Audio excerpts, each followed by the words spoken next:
Sudades, kuma kabarna damang sadena dengan saya si Otong kembali lagi di channel Ningali Film. Pada episode kali ini kita akan melanjutkan alur cerita dari film yang rilis pada tahun 2024 untuk bagian yang ke-10.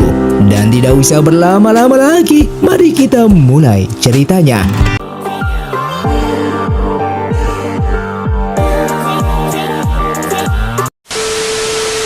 Film pun dilanjutkan dengan diperlihatkannya siluman Aoyin yang terkena serbuk bius oleh Yichen yang berguna untuk melemahkan tenaga dalam spiritual siluman sehingga wajah Aoyin kebentuk semula.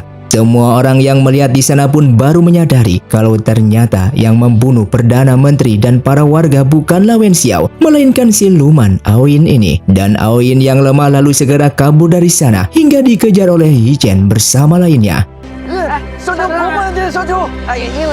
Walaupun mereka tidak berhasil menangkapnya, namun mereka telah berhasil membuat Aoyin ke bentuk aslinya di depan semua orang. Dengan begitu Wen Xiao tidak dianggap lagi sebagai pembunuh Perdana Menteri dan akan dikeluarkan dari penjara.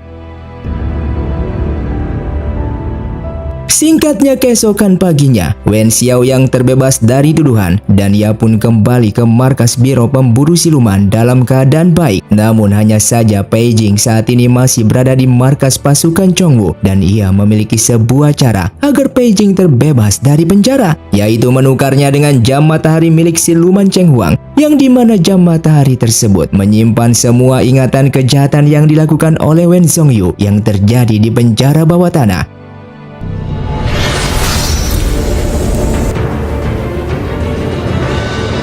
Mereka yang sudah berkumpul dan membicarakan tentang rencana apa yang akan dilakukan mereka nanti, Wen Xiao lalu mengeluarkan air Yao yang telah berhasil Yinglei murnikan, dan selanjutnya mereka harus segera mendapatkan kayu ajaib yang dimiliki oleh ibunya Baiju. Namun saat ini ibunya Baiju sudah mati sehingga kayu tersebut sudah layu dan tidak bisa digunakan lagi. Satu-satunya cara agar ibunya Baiju bisa hidup kembali, maka mereka harus memperbaiki kekuatan Baize terlebih dahulu. Namun saat ini kekuatan Baize juga membutuhkan kayu ajaib yang dimiliki oleh ibunya Baiju, sehingga mereka tidak memiliki jalan keluar yang membuat mereka bersedih karena tidak bisa menyelamatkan dua alam ini.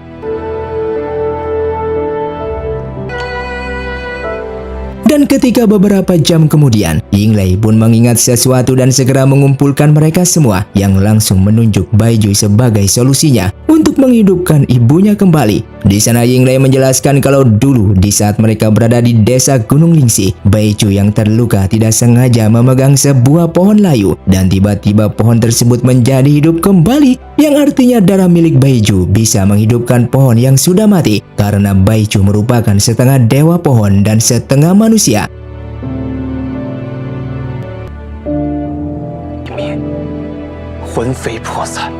Mereka pun ke tempat ibunya Baiju berada dan Baiju langsung melakukannya. Hingga setelah beberapa saat kemudian, ibunya Baiju pun hidup kembali dengan wujud tunas pohonnya.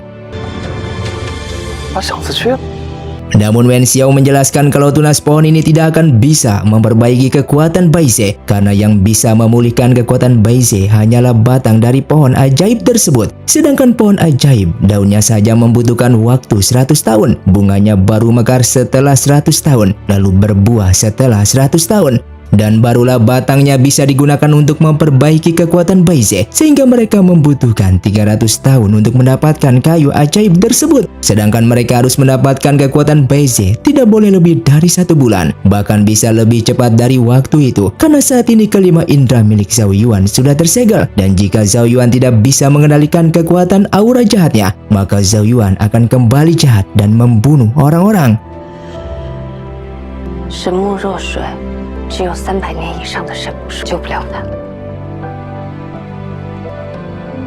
Wen Xiao lalu pergi ke perpustakaan milik biro pemburu siluman dan dia sedang mencari cara lain untuk memperbaiki kekuatan Baize dengan membaca buku-buku kuno yang berada di sana.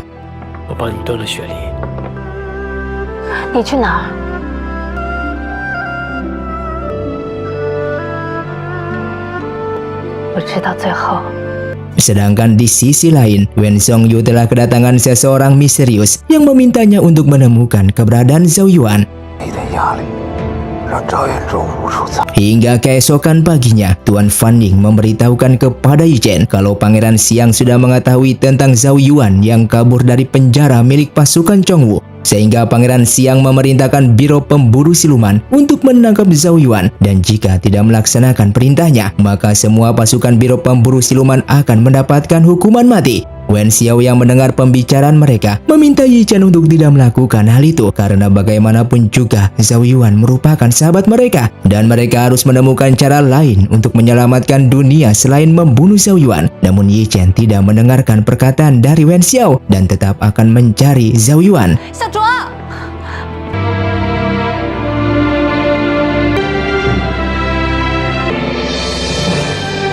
Sedangkan di sisi lain, Zhao Yuan yang tidak kuat lagi menahan hasutan dirinya sendiri. Ia pun kembali tidak sadarkan diri dan tubuhnya dikendalikan oleh aura jahat.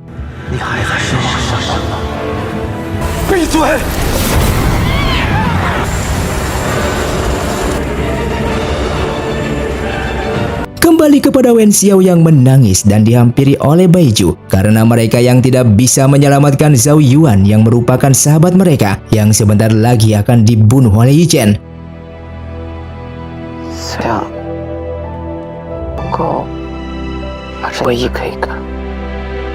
Dan seketika itu Wen Xiao mengingat akan pusaka jam matahari sehingga ia berniat untuk pergi ke Gunung Kunlun untuk menemui Tuan Lu yang merupakan dewa gunung. Ketika sampai di sana dan bertemu dengan Tuan Lu, ia pun menjelaskan kalau jam matahari tidak hanya bisa menyimpan kenangan seseorang, namun juga bisa menghentikan ruang dan waktu.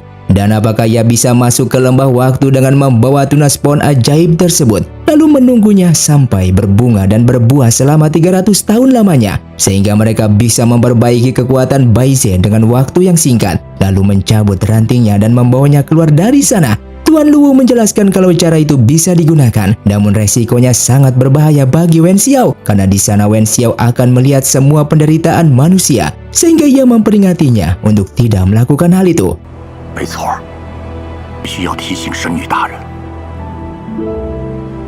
Wen Xiao yang akan tetap mencobanya dengan mengumpulkan teman-temannya. Lalu Baiju bertanya bukankah sebelumnya jam matahari sudah dihancurkan oleh Yi Chen? Dan Wen Xiao menjelaskan kalau itu jam matahari yang palsu, sedangkan yang asli berada di tangannya. Hingga pada akhirnya Wen Xiao pun masuk ke dalam dengan membawa tunas pohon ajaib. Dan setelah beberapa jam kemudian, Wen Xiao pun telah kembali ke alam manusia dengan membawa kayu ajaib yang berhasil ia dapatkan. Dengan menunggu selama 300 tahun lamanya berada di dalam lembah waktu. Dan apa yang dikatakan oleh Tuan Lu adalah benar, bahwa ia akan melihat semua penderitaan yang dimiliki oleh manusia, dan itu begitu menyakitkan. Bahkan di sana juga ia merasakan penderitaan Perdana Menteri yang dibunuh oleh siluman Aoyin yang menyamar menjadi dirinya. Oleh karena itu ia tidak tahu tujuan siluman Aoyin membunuh Perdana Menteri dan apakah Li Lun masih hidup untuk memerintahkan siluman Aoyin tersebut. Yinglai menjelaskan di saat Li Lun mati terbakar oleh kayu api abadi, mereka tidak melihat pil internalnya sehingga ia menganggap kalau Li Lun masih hidup. Ia pun kembali menjelaskan kalau Li Lun merupakan siluman pohon pagoda yang mampu memasuki tubuh seorang manusia. Yang kemungkinan sebelum tubuhnya hangus terbakar, Li Lun sudah memilih seseorang di antara mereka untuk menjadi wadah pil internalnya. Dan sesaat Wen Xiao mengingat kalau Li Lun menunjuk Yi Chen sebagai orang yang akan melanjutkan perjuangannya untuk membunuh Zhao Yuan, sehingga ia meminta mereka untuk mencari keberadaan Yi Chen sekarang juga. Kembali kepada Yi Chen yang berhasil menemukan keberadaan Zhao Yuan dan ia pun mencoba membuka gerbang segel tersebut.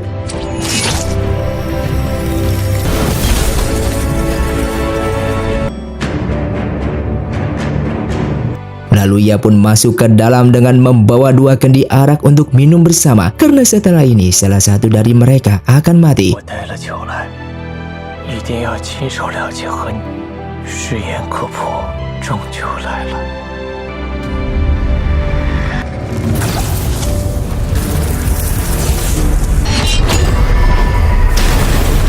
Wen Xiao dan lainnya yang baru datang melihat pertarungan mereka. Lalu Wen Xiao yang akan pergi justru dihentikan oleh Pai Jing dan menyuruhnya untuk menggabungkan air Yao dengan kayu ajaib sekarang juga agar kekuatan Bai Ze bisa kembali. Namun di sana terdapat siluman Aoyin yang berhasil mengambil kayu ajaib tersebut.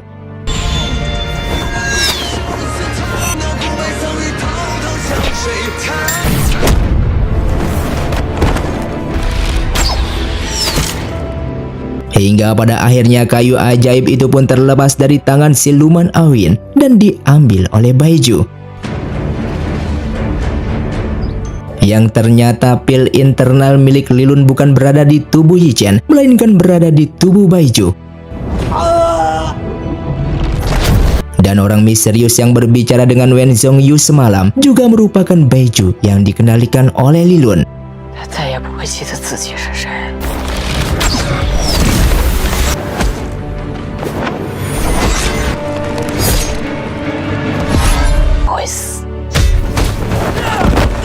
Setelah pertarungan itu, tiba-tiba Wen Xiao meniupkan seruling yang membuat kayu ajaib tersebut langsung menghampirinya. Yang ternyata ketika Wen Xiao berada di lembah waktu, setiap harinya ia selalu memainkan seruling di depan pohon ajaib selama 300 tahun. Sehingga ketika ia meniupkan seruling tersebut, kayu ajaib itu akan datang sendiri. Lalu Yinglai meminta Wen Xiao untuk menemukan Zhao Yuan, sedangkan ia bersama Pai Jing akan melawan mereka.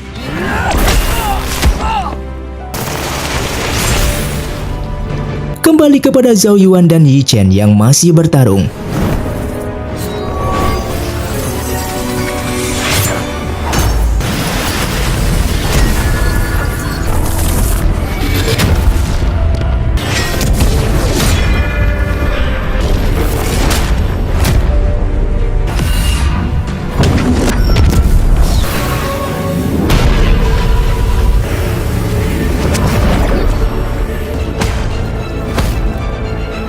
Yi Chen yang terluka karena kalah bertarung langsung dihampiri oleh Wen Xiao yang mencoba mengobatinya dengan menggunakan kekuatan Bai Ze. Pai Jing yang dibantu oleh adiknya yaitu Pai Si. Dan ketika Pai Si akan dibunuh oleh Baiju, tiba-tiba Yi Chen pun datang ke sana.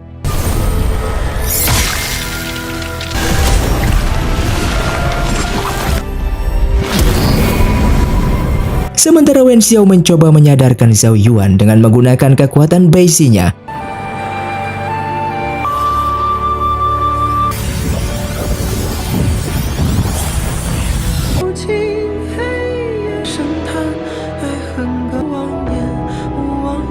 Hingga pada akhirnya Wen Xiao pun berhasil menyegel aura jahat tersebut dan Zhao Yuan pun kembali tersadar.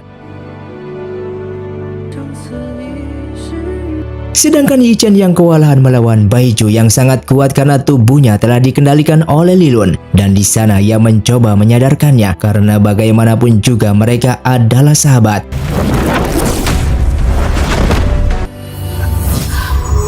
Lilun pun lalu keluar dan bahkan berhasil menghancurkan pedang Yung Huang dengan sekali pukulan.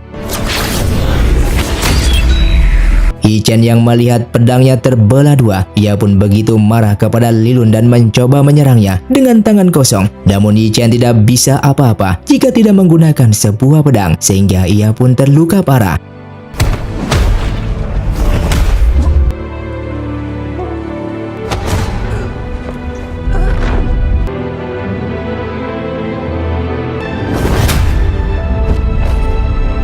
Ia yang tidak akan menyerah begitu saja dan meminta Lilun untuk mengembalikan Baiju yang merupakan sahabatnya. Ia pun mencoba menyerang kembali dengan menggunakan pedang Yung Huang yang sudah terbelah.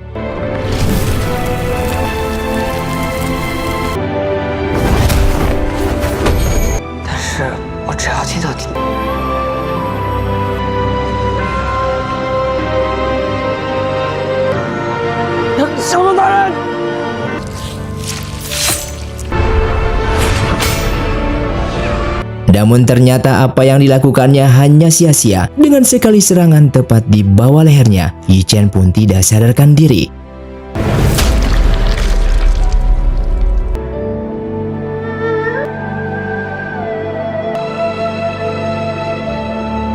Lalu tak lama kemudian Wen Xiao bersama Zhao Yuan pun datang dengan melihat teman-temannya yang sudah terluka.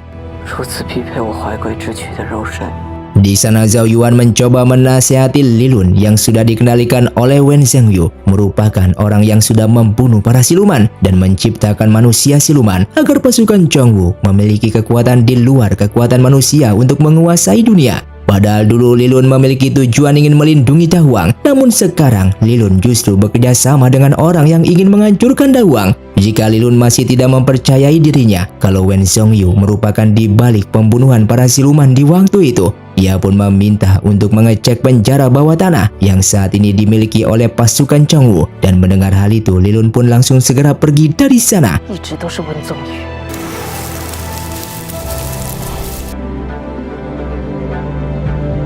Dan film pun bersambung. Terima kasih untuk kalian yang sudah menonton video ini sampai habis. Sampai jumpa di video selanjutnya. Saya pamit undur diri ningali film Siotong undur diri dan salam Sundaners.